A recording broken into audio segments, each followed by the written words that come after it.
entirely unexpected.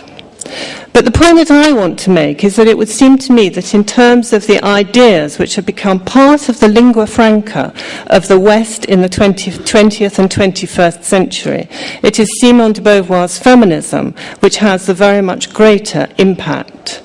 But of course she has made the case for thinking about women as the other through an academic training and participation in a university context.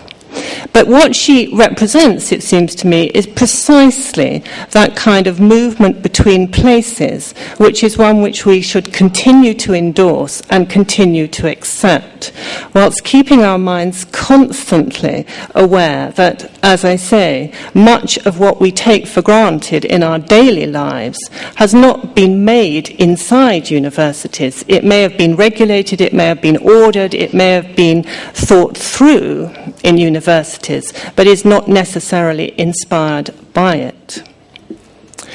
So what then can universities do, or what can women feminists do in order to avoid the fate of Dorothea Brooke?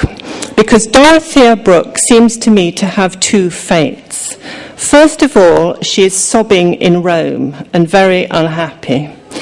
Secondly, at the conclusion of the novel, she is, if you like, corralled. She is put into a neat box, which is that of conventional marriage and helpmeet to an inspired and determined young man. Now, it may be that that second situation, that second conclusion, is one that is perhaps not unattractive. But if we think about it less in personal terms and more in terms of the shifts and the changes that we want to make in terms of the relationship of women's agency to both knowledge and to participation in the world, we have, I think, to think outside that conclusion to Middlemarch. We have to think about other directions for women.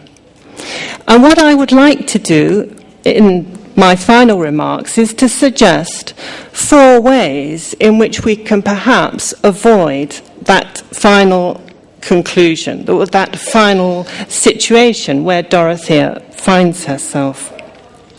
First of all, I think we have to come to terms with the ambiguities and the paradoxes of being women in universities, feminists in universities. We should not look for a straightforward template, a simple, easy path forward. I do not think there is any such thing. Not least because, first of all, if we are members of the university, whether as students or as staff or as participants in any form, we have to do 2 things. We have to individuate ourselves in terms of our own performance and our own careers. And yet, if we are feminists, we have to also recognise the importance of collective solidarity and collective identity. And that is a paradox, that is an ambiguity. And we have to recognise that, and we have to think of ways of moving forward with that sense of paradox and ambiguity.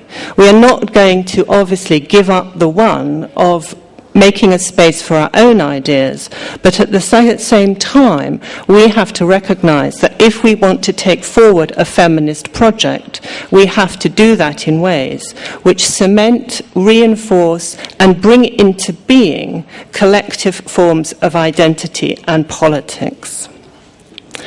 The second thing that I think we have to do is recognise different forms of power. And again, it's one of Italy's greatest political scientists, Gramsci, who pointed out to us the different forms of power that exist in the world.